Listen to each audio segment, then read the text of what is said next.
When my husband died, my daughter-in-law and her lawyers made sure I'd end up broke. Pack your things and go live on the street. As I was picking food from the trash, a mysterious woman asked, "Excuse me, are you Inez?" When I said yes, she continued, "Your estranged brother in New York just passed away. He left you his mansion, his Aston Martin, and his $47 million estate, but with one condition. I'm glad to have you here. Follow my story until the end and comment the city you're watching from, so I can see how far my story has reached. 6 months. That's how long it took for my world to completely collapse after Harold's funeral. I never imagined that the woman I welcomed into our family with open arms would be the one to destroy everything I had left. Milani had seemed like such a sweet girl when my son David brought her home 3 years ago. She was 28, beautiful in that effortless way that made heads turn, with long dark hair and eyes that sparkled when she smiled. I remember thinking how happy David looked with her, how he seemed to glow whenever she entered a room. But I should have paid closer attention to those eyes. Behind the sparkle was something cold, calculating, something I was too naive to recognize then. The morning after Harold's funeral, I was still in my black dress from the day before, sitting at our kitchen table staring at a cup of coffee that had long gone cold. The house felt impossibly quiet without Harold's morning routine, the rustling of his newspaper, the gentle humming he'd do while making breakfast, the way he'd kiss my forehead before heading to his workshop. That's when Milani walked in with 2 men in expensive suits. "Inez," she said, her voice sickeningly sweet. "These gentlemen are lawyers. We need to discuss Harold's estate." I looked up at her, confused. "What do you mean? Harold left everything to me. We've been married for 42 years. The taller lawyer cleared his throat and pulled out a thick folder. "Mrs. Morrison, I'm afraid there's been a recent change to your husband's will. This document, dated just 2 months before his passing, indicates that all assets are to be transferred to his daughter-in-law, Milani Morrison, as the primary beneficiary." My hands started trembling. "That's impossible. Harold would never. David is our son, not Milani. Why would he?" "Because," Milani interrupted, settling into Harold's chair like she belonged there. "Harold realized that David and I could better manage the estate. You're 68, Inez. Let's be honest about your limitations." The words hit me like physical blows. I grabbed the papers with shaking hands, scanning the legal language I could barely understand. Harold's signature was there at the bottom, but something felt wrong about it. The Harold I knew would never have made such a decision without talking to me first. "Where's David?" I asked, my voice barely a whisper. "Does he know about this?" Milani's smile widened, but it never reached her eyes. "David agrees completely. He's actually the one who suggested his father make these arrangements. He was concerned about your ability to handle such significant financial responsibilities." The room started spinning. My own son? The boy I'd carried for 9 months, raised, loved unconditionally, the one who used to crawl into our bed during thunderstorms, who I'd nursed through every illness, who I'd cheered for at every baseball game. "I want to talk to David," I said, trying to keep my voice steady.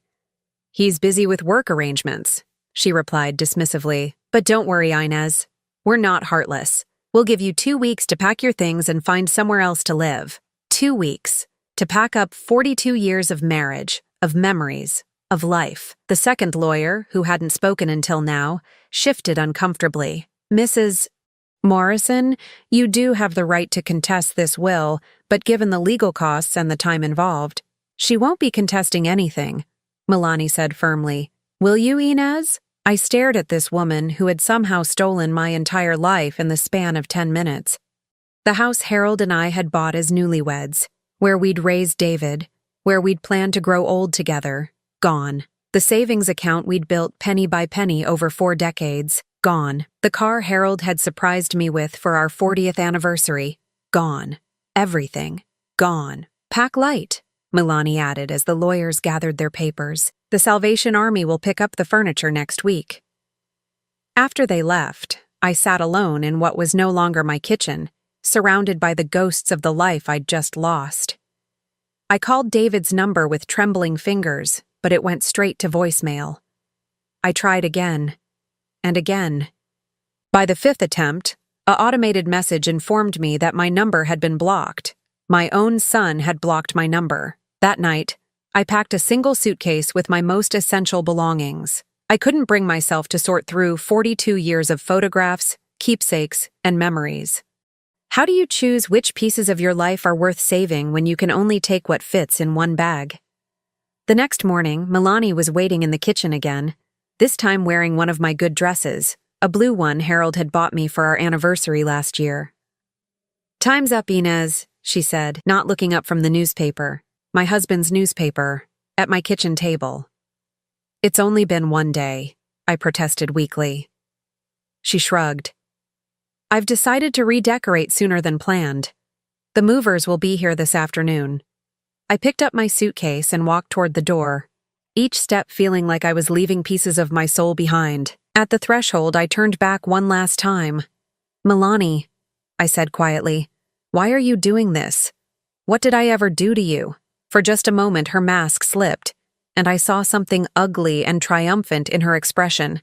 "You existed," she said simply, "and now you don't. Not in David's life, anyway." The door closed behind me with a finality that echoed through my bones. I spent that first night in my car in the Walmart parking lot, crying until I had no tears left. By the end of the first week, my small savings, what little Milani hadn't already claimed, was gone on cheap motel rooms and fast food. That's how I ended up digging through dumpsters behind restaurants, looking for day-old bread or half-eaten sandwiches that might still be safe to eat. Me, Inez Morrison, who had hosted dinner parties and charity fundraisers, who had been president of the Church Women's Auxiliary, who had never missed a payment on anything in her life. The worst part wasn't the hunger or the cold or even the humiliation. It was the silence. No one called to check on me. No neighbors wondered where I'd gone. It was as if I'd simply vanished from the world, leaving no trace that I'd ever existed at all. But I was about to discover that sometimes, just when you think you've lost everything, the universe has other plans. 3 weeks into my new reality, I was crouched behind Tony's Italian restaurant, carefully checking the contents of their dumpster for anything salvageable, when I heard heels clicking on the pavement behind me. "Excuse me, are you Inez Morrison?" I froze, a half-eaten breadstick clutched in my dirty fingers. Slowly, I turned around to see a woman in her 50s standing there, impeccably dressed in a charcoal gray business suit. Everything about her screamed money, from her perfectly styled silver hair to her Italian leather handbag. Shame burned through me like acid. To be seen like this, reduced to scavenging for food scraps, by someone who clearly belonged to the world I'd once inhabited. Yes, I stammered, trying to wipe my hands clean on my wrinkled cardigan. The woman's expression softened with what looked like genuine compassion, not the pity I'd grown accustomed to seeing in people's faces. "My name is Margaret Whitfield. I'm an attorney from New York. I've been looking for you for quite some time." New York. The word hit me like a punch to the stomach. I hadn't thought about New York, or about him in 30 years. "I'm sorry," I said, backing away slightly. "I think you have the wrong person. You're Inez Morrison, née Patterson, born in Buffalo, New York, on March 15, 1956. Your brother was Marcus Patterson." My legs nearly gave out. Marcus, the name I'd tried so hard to forget, along with everything else from that life. "Was?" I whispered. Margaret's face grew solemn. "I'm very sorry to tell you this, but Marcus passed away 2 months ago. Heart attack. It was very sudden. I should have felt something. Grief, regret, closure. Instead, there was just a hollow numbness. Marcus had been dead for 2 months, and I was only finding out now while standing behind a dumpster, fighting tears of hunger and exhaustion. "Why are you telling me this?" I asked. Margaret reached into her briefcase and pulled out an envelope with my name written across it in handwriting I recognized despite the decades. Marcus had always had terrible penmanship. One of the many things we'd argued about when we were kids. "Because he left you everything, Inez. His estate, his properties, his investments, everything." I stared at her, convinced I was hallucinating from hunger. "That's not possible. Marcus and we haven't spoken in 30 years. He hated me." Perhaps you should read his letter before you decide what he felt, Margaret said gently, holding out the envelope. With trembling hands, I took it and tore it open. The letter was written on expensive stationery, but the words were pure Marcus, direct, no nonsense, and brutally honest. Inez, if you're reading this, then I'm dead, and Margaret found you. I hope she found you well, but knowing your stubborn pride, you probably didn't reach out when you needed help, even after Harold died. Yes, I knew about Harold's death. I've been keeping tabs on you for years, though you never knew it. I know about David, about his wife, about what they did to you. I know you're probably homeless right now, too proud to ask anyone for help, just like Dad always said you'd be. I was wrong 30 years ago, Inez. Wrong about the money, wrong about Mom and Dad's will, wrong about you. I spent 3 decades building an empire worth $47 million, and every day I regretted the words I said the last time we spoke. I never married, never had children. You were the only family I had left, and I was too stubborn and too ashamed to reach out. But I can do this one thing right. Everything is yours now. The penthouse on Fifth Avenue, the house in the Hamptons, the art collection, the cars, all of it. But there's one condition. You have to live in the main residence for 1 full year before you can sell any of the properties. I know how you are. You'll want to sell everything immediately and live modestly somewhere quiet. But I want you to experience what it feels like to have security again, to have a place in the world that no one can take from you. Margaret will explain the details, but know this. David and his wife have no legal claim to any of this. I made sure of that. I'm sorry, Inez, for everything. I hope this makes up for some of the pain I caused. Your brother, Marcus. I read the letter 3 times before the words started to make sense. $47 million. Properties. Security. A home that couldn't be stolen from me. This is real? I asked Margaret, my voice cracking. She nodded. The penthouse alone is worth $12 million. The Hampton house is another $8 million. Plus there are various investments, art pieces, and a 1967 Aston Martin DB6 that he was particularly proud of. I tried to process the numbers, but they seemed impossible. Yesterday, I'd been grateful for a half-eaten hamburger. Now, someone was telling me I was worth more money than I could even comprehend. The condition he mentioned, I said slowly, about living there for a year. It's legally binding, Margaret explained. You must establish residence in the Fifth Avenue penthouse and live there for 365 consecutive days. If you fail to meet this requirement, the estate transfers to various charities he designated. A year. 12 months of stability. Of not wondering where my next meal would come from or where I'd sleep. It seemed too good to be true. What about David? And Milani? Do they know about this? Margaret's expression hardened slightly. Not yet, but Marcus was very specific about his wishes regarding them. He left detailed instructions about how certain information should be shared when the time is right. Something in her tone suggested there was more to this story, something she wasn't ready to reveal yet. But I was too overwhelmed to press for details. When can I started, then stopped, hardly daring to hope. Today, if you'd like. I have a car waiting. We can drive to New York this afternoon, and you can see your new home tonight. I looked down at my torn clothing, my dirty fingernails, the way I smelled of garbage and desperation. I can't go anywhere looking like this. Margaret smiled. The first genuine warmth I'd seen from another human being in months. The penthouse has a full wardrobe in your size. Marcus had his assistant shop for clothes based on photos from Harold's funeral. He thought of everything. As we walked toward her sleek black Mercedes, I couldn't help but think about Milani, probably lounging in what used to be my living room, wearing my clothes, sleeping in my bed. She thought she'd won. She thought she'd erased me completely. She had no idea what was coming. But even as excitement began to build in my chest for the first time in months, I couldn't shake the feeling that Marcus had left me more than just money and property. His letter had hinted at knowledge, at information about David and Milani that I didn't yet understand. As Margaret started the engine and we pulled away from the restaurant where I'd been scavenging for scraps just an hour ago, I realized my old life wasn't just ending. It was about to be reborn in ways I couldn't even imagine. The penthouse took my breath away.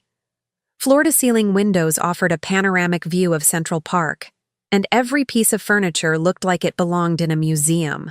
Marcus had done well for himself, better than I'd ever imagined when we were kids sharing a cramped bedroom in Buffalo. Margaret gave me a tour, showing me the master suite with its walk-in closet full of clothes in my exact size, the gourmet kitchen I'd probably never use, and the library lined with first-edition books. But it was the study that made me pause. "This was Marcus's favorite room," Margaret said softly. "He spent most of his time here in his final years." The mahogany desk dominated the space, and behind it hung a photograph I hadn't seen in decades. Marcus and me as children, maybe 8 and 10 years old, building a snowman in our backyard.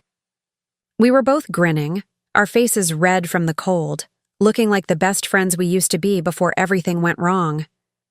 "He kept that picture on his desk," Margaret said, noticing my stare. "He looked at it every day." After Margaret left, promising to return in the morning to handle paperwork, I found myself alone in more luxury than I'd ever experienced. I should have been happy, grateful, relieved. Instead, I felt lost. The penthouse was beautiful, but sterile, like a hotel room that would never feel like home. I wandered back to the study and sat in Marcus's leather chair, running my fingers along the smooth desktop. That's when I noticed it. A slight gap between the desk's main surface and what appeared to be a decorative panel along the back edge. Curious, I pressed against the panel, and to my surprise, it clicked and slid aside, revealing a hidden compartment. Inside was a manila folder marked Melanie Morrison, Investigation Report, in Marcus's familiar handwriting. My heart started racing as I opened it. The first page was a professional investigator's report dated 6 months before Harold's death. The second page made my blood run cold. Subject: Melanie Morrison, née Rodriguez. Previous name: Melanie Santos, known aliases: Maria Santos, Milan Rodriguez. Background: Subject has been married twice previously under different names. First marriage to Roberto Santos, 2015 to 2017, ended when Subject disappeared with joint bank account funds totaling $87,000. Second marriage to James Mitchell, 2018 to 2020, ended similarly, with Subject gaining access to life insurance payout of $150,000 after Mitchell's suspicious death in car accident. I had to stop reading and take several deep breaths. This couldn't be real. David had married a woman who might have killed her previous husband? I forced myself to continue reading. Current situation. Subject appears to be following established pattern with current husband David Morrison, has been gradually isolating him from family and friends while gaining access to financial accounts. Of particular concern is Subject's recent consultation with probate attorney regarding acceleration of inheritance proceedings for David's father, Harold Morrison. The words swam before my eyes. Acceleration of inheritance proceedings. 6 months before Harold died. My hands shaking, I flipped to the next section, which contained photocopied documents I recognized, Harold's will, but not the version the lawyers had shown me. This was dated 3 years earlier, and it left everything to me, just as I'd always believed. Attached was a note in Marcus's handwriting. Original will obtained from Harold's personal attorney. Harold never changed his will. Melanie forged the document using a sample of his signature from a birthday card. I sat back in the chair, my mind reeling. Melanie hadn't just stolen my inheritance. She'd forged legal documents to do it. And Marcus had known. He'd been investigating her for months before Harold's death. But why hadn't he warned me? Why hadn't he told Harold? I found the answer in the next section of the file. It was a series of photographs taken with a long-range camera lens, showing Melanie meeting with a man I didn't recognize outside a coffee shop. The timestamp showed they were taken just 2 weeks before Harold's heart attack. The final page was another note from Marcus. Inez, if you're reading this, then everything happened as I feared it would. I tried to warn Harold, but Melanie had already poisoned him against me. She told him I was trying to interfere in their marriage out of jealousy. Harold wouldn't listen. I couldn't save Harold, but I could save you. Everything you need to expose her is in this file, but be careful. She's more dangerous than you know. More dangerous than I knew. The words echoed in my mind as I closed the file and looked around the luxurious study. Marcus had been watching, investigating, preparing for this moment, even as I was living obliviously in my comfortable little world, trusting the wrong people. I spent the rest of the night going through the hidden compartment, finding more files, more evidence. There were bank records showing suspicious transfers from Harold's account in the weeks before his death. There were medical records that Marcus had somehow obtained, showing Harold had been prescribed a new heart medication just 1 month before he died. Medication that Milani had been picking up from the pharmacy. Most damning of all was a recording device, no bigger than a pen, with a note attached. Audio from David and Milani's kitchen, recorded 3 days after Harold's funeral. With trembling fingers, I pressed play. Milani's voice filled the room, crystal clear and absolutely chilling. I can't believe how easy it was. The old man never suspected a thing. And now his stupid wife is homeless, and David doesn't even care.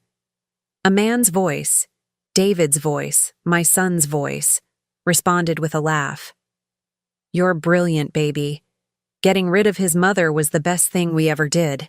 Now there's no one left to interfere with our plans. The next step is getting you named as Harold's heir instead of her, Milani continued.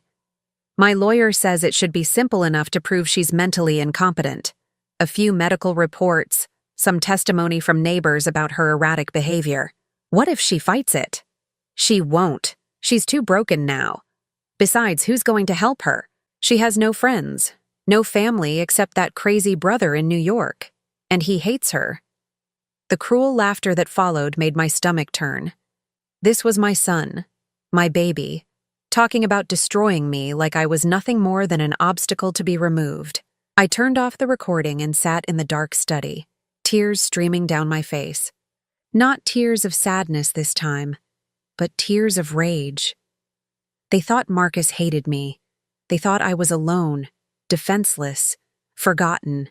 They were wrong. I looked up at the photograph of Marcus and me as children, and for the first time since his death, I felt close to my brother again. He'd spent his final months protecting me in the only way he could, gathering the weapons I'd need to fight back. Milani had made one crucial mistake. She'd assumed that making me homeless and friendless meant I was powerless. But she'd forgotten something important. I wasn't just Harold's widow anymore. I was Marcus Patterson's sister. And Marcus Patterson had been very, very rich. More importantly, Marcus Patterson had been very, very thorough. As I carefully returned the files to their hiding place, I began to form a plan. Milani wanted to play games with forged documents and false evidence. She wanted to paint me as a crazy old woman who couldn't be trusted. Fine. Let her think she was winning. Let her get comfortable in her stolen life. Because tomorrow, I was going to start fighting back, and I had something she didn't expect. The truth. Backed by $47 million and a dead brother who'd thought of everything. The war wasn't over. It was just beginning. The next morning, Margaret arrived at 9 o'clock sharp, carrying a briefcase and wearing an expression that told me she knew exactly what I'd discovered the night before. You found the files, she said without preamble as I led her to the study. You knew they were there. Marcus instructed me to tell you about them only if you found them yourself. He said you'd need to make the choice to fight back on your own terms. I poured coffee from the elaborate machine that probably cost more than most people's cars and settled into the chair across from Marcus's desk. Tell me about the recording device. How did he get audio from David's house? Margaret's smile was sharp as a blade.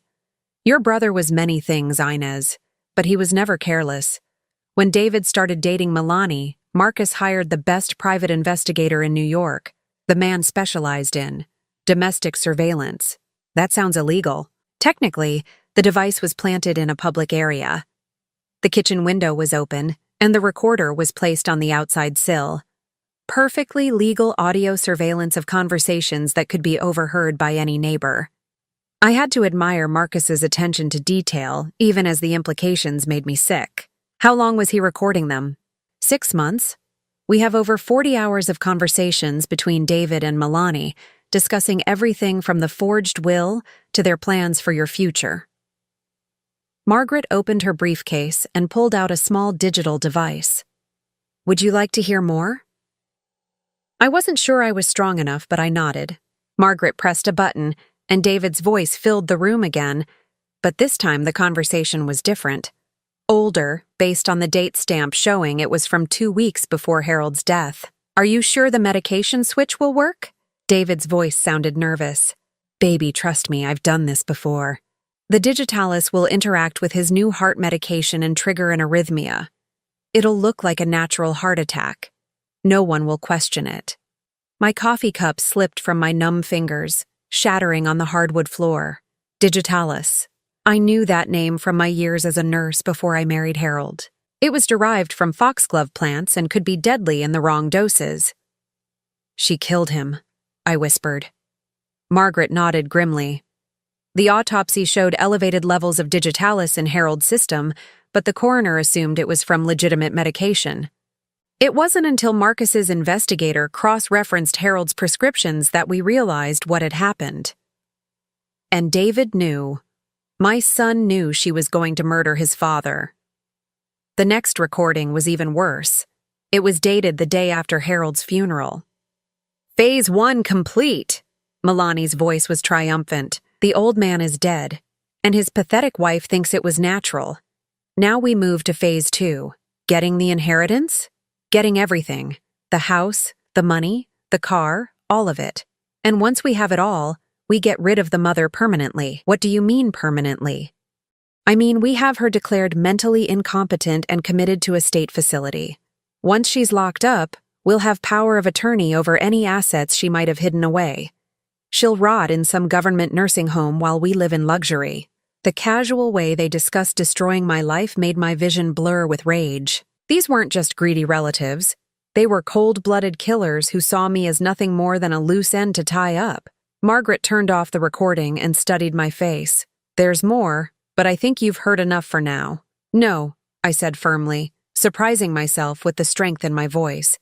I want to hear it all, every word. For the next 2 hours, Margaret played recording after recording. I learned that Milani had been slowly poisoning Harold for weeks before his death, adding small amounts of digitalis to his coffee each morning. I learned that David had been the one to suggest forging the will, using his knowledge of his father's habits to make the forgery more convincing. Most horrifying of all, I learned that I wasn't their first victim. The private investigator had uncovered evidence linking Milani to the deaths of both her previous husbands, along with at least 2 elderly relatives who had mysteriously changed their wills shortly before dying of natural causes. She's a serial killer, I said when the last recording ended. Yes, and your son is her willing accomplice. The question is, what do you want to do about it? I stood up and walked to the window, looking out over Central Park, where families were enjoying the sunny afternoon. Normal people living normal lives, unaware that predators like Milani walked among them. I want justice, I said finally. For Harold, for her other victims, and for every other elderly person she might target in the future. The evidence we have is strong, but presenting it will be complicated. Much of it was obtained through surveillance that, while legal, might be challenged in court. And Milani is smart. She's covered her tracks well. Then we need to make her confess. Margaret raised an eyebrow. What do you have in mind? I turned back to face her, and for the first time since Harold's death, I felt like myself again. Not the broken, homeless woman who'd been digging through dumpsters, but the strong person I'd been before Milani tried to destroy me. We're going to give her exactly what she thinks she wants, a chance to eliminate me permanently. But this time, we'll be ready for her. I spent the rest of that day planning with Margaret and her team. The investigator Marcus had hired was a former FBI agent named Tom Rodriguez, and he had ideas about how to safely draw Milani into revealing her true nature. The key is making her feel secure, Tom explained as we sat around the dining table that evening. She needs to believe you're still the broken, helpless woman she threw out of her house. If she thinks you've suddenly become powerful or dangerous, she'll disappear. And trust me, this woman is an expert at vanishing when things get too hot. So what do? We let her find out about the inheritance slowly, in a way that makes her think she can still take it from you. We feed her just enough information to make her overconfident. Margaret nodded. The will states you have to live in the penthouse for 1 year. If something were to happen to you during that time, the money goes to charity, I finished. But Milani doesn't know that. She probably assumes it would go to David as my next of kin. Exactly. So we let her think that by eliminating you, she and David will inherit everything. Tom leaned forward. We'll need you to make contact with David. Play the heartbroken mother who's desperate to reconcile. Make it seem like you're reaching out from a position of weakness, not strength. The idea of talking to my son after hearing those recordings made my stomach turn, but I knew it was necessary. And then? Then we wait for them to make their move. And when they do, we'll be recording every word. That night, lying in Marcus's enormous bed surrounded by luxury I'd never dreamed of possessing, I thought about the path that had led me here. 6 months ago, I'd been a happy wife looking forward to growing old with the man I loved. 3 weeks ago, I'd been homeless and desperate, convinced that everyone I'd ever trusted had abandoned me. Now I was worth $47 million, living in a penthouse, and planning to bring down the people who'd murdered my husband and destroyed my life. The transformation should have felt surreal, but instead it felt inevitable. Like this had always been where I was heading, and everything else had just been a detour. Tomorrow I would call David and begin the most dangerous performance of my life. I would have to convince him I was still the broken woman he'd helped cast aside, while secretly preparing to expose him as an accomplice to murder. But tonight, I allowed myself to feel something I hadn't felt in months: hope. Marcus had given me more than money and property. He'd given me the tools I needed to fight back, and the knowledge that I wasn't as alone as I'd believed. Somewhere in the distance, I heard the city humming with late-night energy, millions of people living their lives, unaware that in a penthouse overlooking Central Park, a 68-year-old woman was planning to take down a killer. Justice was coming for Harold, and for all of Milani's victims, and I was going to be the one to deliver it. The phone call to David was the hardest thing I'd ever done. I'd rehearsed with Margaret and Tom for hours, practicing the broken, desperate tone of a mother begging for forgiveness. When I finally dialed his number from the penthouse landline, he'd blocked my cell phone, but not this number he'd never seen. My hands were shaking so badly I could barely press the buttons. Hello? His voice was cautious, probably not recognizing the New York area code. David, it's me. It's Mom. The silence stretched so long I thought he might hang up. How did you get this number? His tone was cold, but I could hear something else underneath. Curiosity. I'm staying with someone, a friend. I let my voice crack slightly. David, please don't hang up. I know you're angry with me, but I need to see you. I need to apologize. Another pause. Apologize for what? I closed my eyes and channeled every ounce of pain from the past 3 months, for being such a burden, for not understanding what you and Milani were trying to do for me. I was selfish, thinking I deserved. Where are you? The question came quickly, and I could almost hear the wheels turning in his head. New York. I have a situation here. Some business I need to handle. But David, I found out some things about myself, about my family, that I never knew. Things that might affect you too. The bait was dangling. Now I had to wait to see if he'd bite. What kind of things? I'd rather explain in person. Could you and Milani come visit me? Just for a day? I know I don't deserve your forgiveness, but I'm hoping we can be a family again. I could hear muffled voices. David was covering the phone talking to Milani. After what felt like an eternity, he came back on the line. We can drive up this weekend. But Mom, if this is some kind of game. It's not a game, David. I just want my son back. That was Thursday. By Saturday morning, Tom had the penthouse wired with hidden cameras and recording devices. Margaret had briefed me one final time on what to say and, more importantly, what not to say. Remember, she warned, they need to believe you're vulnerable. Don't mention the full extent of the inheritance. Don't let them know about the evidence we have against them. You're just a lonely old woman who's stumbled into some money and wants to reconnect with her family." I was wearing one of the more modest outfits from the wardrobe Marcus had provided. Still expensive, but not obviously so. The penthouse had been carefully staged to look like I was staying there temporarily, not living there permanently. We'd hidden most of the obvious signs of wealth and made it appear as though I was just house-sitting for a friend. When the doorman called up to announce visitors, my heart started racing. This was it. After everything I'd learned, everything I'd planned, I was about to come face to face with the people who'd murdered my husband and tried to destroy my life. The elevator doors opened, and there was David, my son, who I'd loved unconditionally for 37 years, who I'd nursed through chicken pox and cheered through Little League games and cried over when he graduated college. He looked tired, older than his 37 years, and there was something in his eyes I'd never seen before, something cold. Beside him stood Milani, still beautiful, still perfectly put together, wearing a dress I was certain cost more than most people's rent. She was looking around the penthouse with barely concealed interest, and I could practically see her calculating the value of everything in sight. "Mom," David said stiffly, accepting my hug but not returning it. "David, oh sweetheart, thank you for coming." I turned to Milani with what I hoped looked like genuine warmth. "Milani, dear, you look beautiful. I've missed you both so much." Milani's smile was as fake as her concern. "Inez, you look different, better than the last time we saw you." "I've been staying here with an old friend from nursing school. She's been so kind, letting me get back on my feet." I gestured around the penthouse. "Can you believe a place like this? I feel like I'm living in a dream."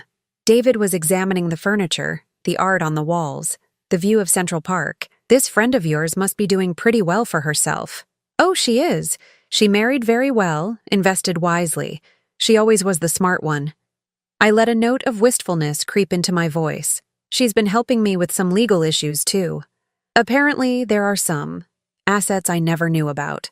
Milani's head snapped toward me, her interest suddenly razor-sharp. "Assets?" I looked nervous, like I'd said too much. "It's complicated. Something about my family, my brother. The lawyers are still sorting it all out." "Your brother?" David frowned. "You mean Uncle Marcus? I thought you two didn't speak." "We didn't. But apparently he left me something in his will. Nothing major, just some old family things.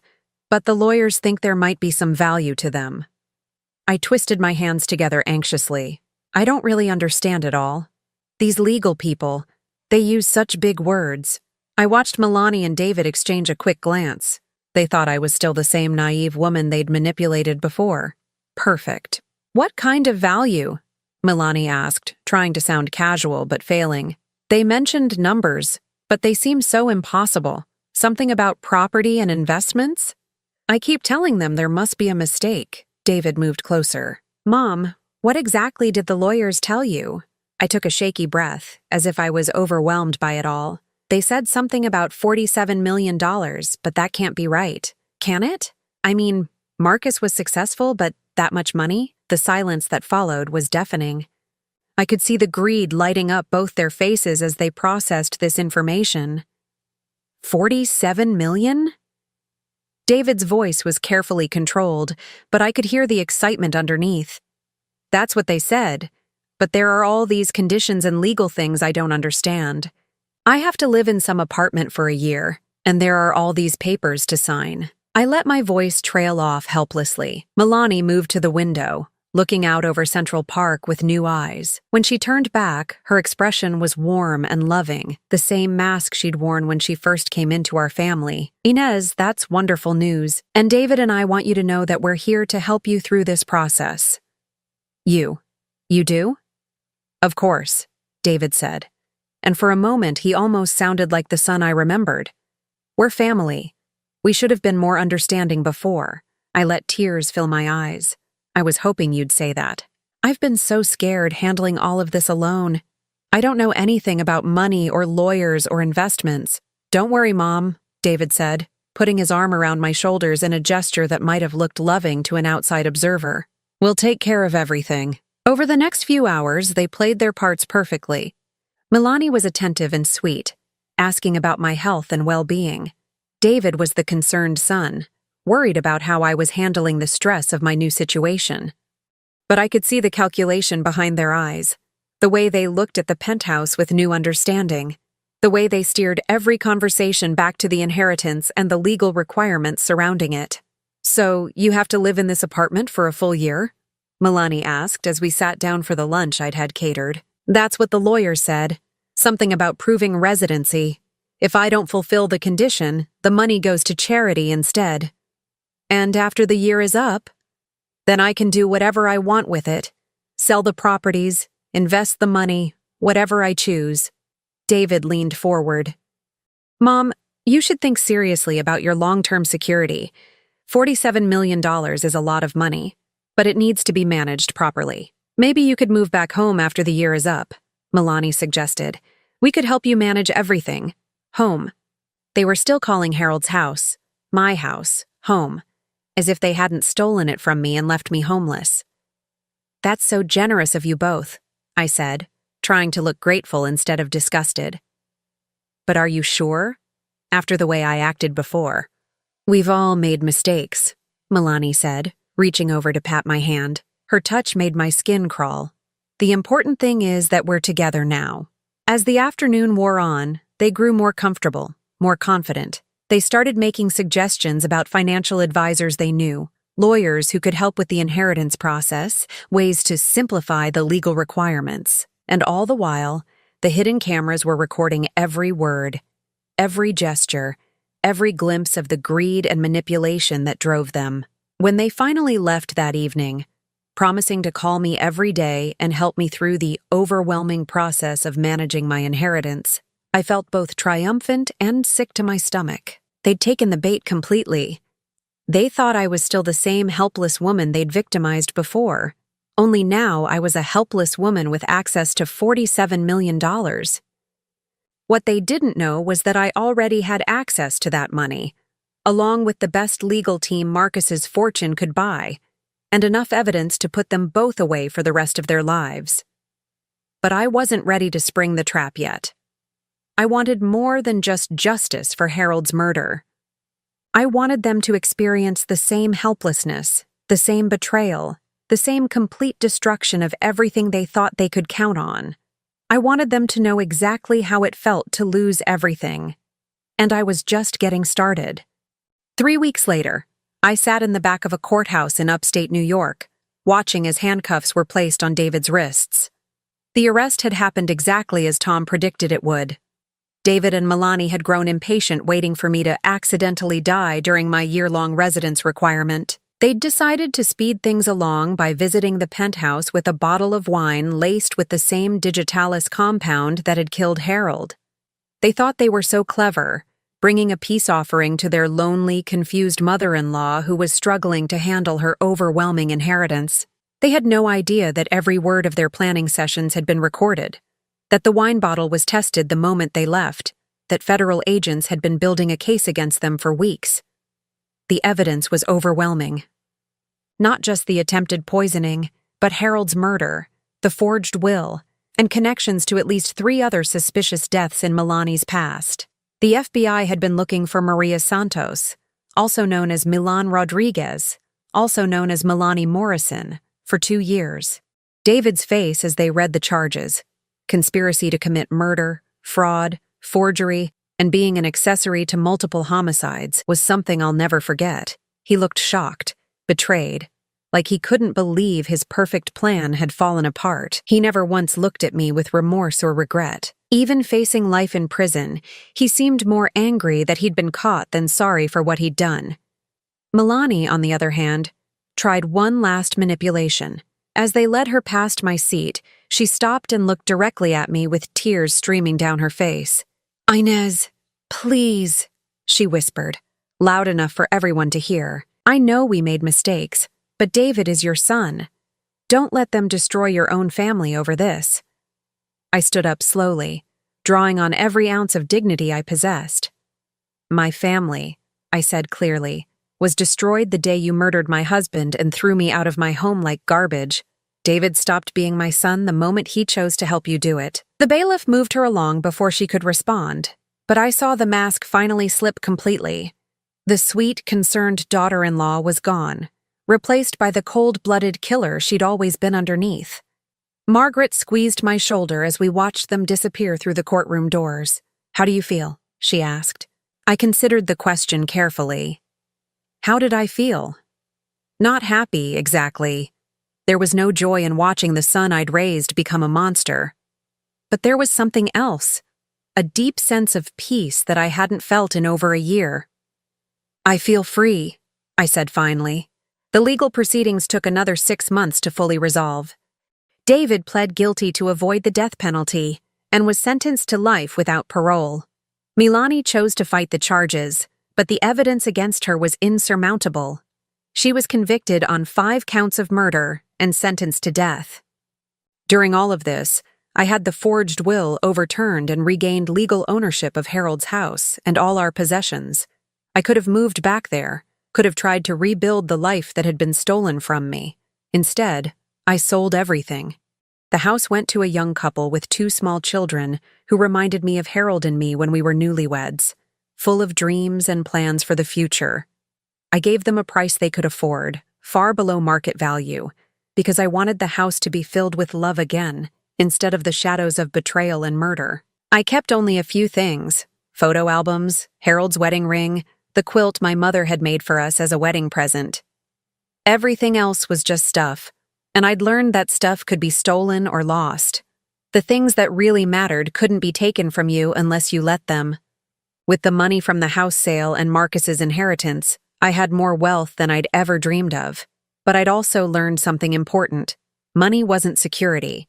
It was just a tool, and like any tool, its value depended on how you used it. I bought a smaller house in a quiet neighborhood outside Albany, close enough to visit Harold's grave whenever I wanted to, but far enough from the old neighborhood to avoid the whispers and stares of people who thought they knew my story. The house was nothing like the penthouse. It was cozy and modest, with a garden where I could grow tomatoes and roses, and a front porch where I could sit with my morning coffee and watch the world wake up. But the most important thing I did with Marcus's gift was something he would have understood completely. I established a foundation in Harold's name to help elderly people who were being financially abused by family members. It was a problem I'd never known existed until it happened to me, but my research revealed it was frighteningly common. Children and grandchildren, trusted relatives and caregivers, systematically stealing from the people who should have been able to depend on them most. The Harold Morrison Foundation provided legal assistance, temporary housing, and emotional support to seniors who found themselves in the same situation I'd faced. We helped them navigate the complex legal system, connected them with resources, and most importantly, reminded them that they weren't alone. Running the foundation gave me a purpose I hadn't expected to find at 68 years old. Every person we helped felt like a small victory over the cruelty and greed that had nearly destroyed me. 2 years after David and Milani's conviction, I was in my garden picking tomatoes when I heard a car door slam in my driveway. I looked up to see a woman in her 70s walking slowly toward my gate, leaning heavily on a walker. "Excuse me," she called out. "Are you Inez Morrison, from the foundation?" I set down my basket and walked over to meet her. "Yes, I am. Can I help you?" Her eyes filled with tears. "My name is Dorothy Chen, my grandson. He took everything. My house, my savings, even my late husband's wedding ring. The lawyer from your foundation helped me get it all back, but I wanted to thank you personally." I opened the gate and invited her to sit with me on the porch. Over iced tea and fresh tomatoes, she told me her story, so similar to mine that it was like looking into a mirror. "The worst part wasn't losing the money," she said, dabbing at her eyes with a tissue. "It was feeling like such a fool. How could I not see what he was doing? How could I trust someone who cared so little about me?" I took her weathered hand in mine. "Because you loved him. Because you believed that family meant something. That's not foolish, Dorothy. That's human." She smiled through her tears. "The foundation lawyer told me you went through something similar. I did, and I survived it. You will too." That evening, after Dorothy had gone home to the apartment she'd been able to keep thanks to the Foundation's help, I sat on my porch, watching the sunset paint the sky in shades of pink and gold. I thought about Harold, about the 42 years we'd had together and the plans that were cut short. I thought about David as a little boy, before greed and manipulation twisted him into someone I couldn't recognize. I even thought about Marcus and the guilt he'd carried for 30 years, and how he'd found a way to make amends even after death. But mostly, I thought about the future. At 70 years old, I was starting over in ways I'd never imagined. I had a new home, a new purpose, and a new understanding of what really mattered in life. I had enough money to be comfortable for the rest of my days, and enough purpose to make those days meaningful. The people who had tried to destroy me were locked away where they could never hurt anyone else. The house where Harold had been murdered was now filled with the laughter of children and the love of a young family building their dreams. And I was free. Free from the obligation to love people who didn't love me back. Free from the guilt of not being enough for those who demanded more than I could give. Free from the fear that my security depended on the goodwill of others. As the stars began to appear in the darkening sky, I raised my glass of wine in a quiet toast. "Thank you, Marcus," I whispered. "Thank you for giving me the chance to fight back." A gentle breeze rustled the leaves of the oak tree Harold had planted in our old backyard 30 years ago, the same tree that now shaded the young family who lived there.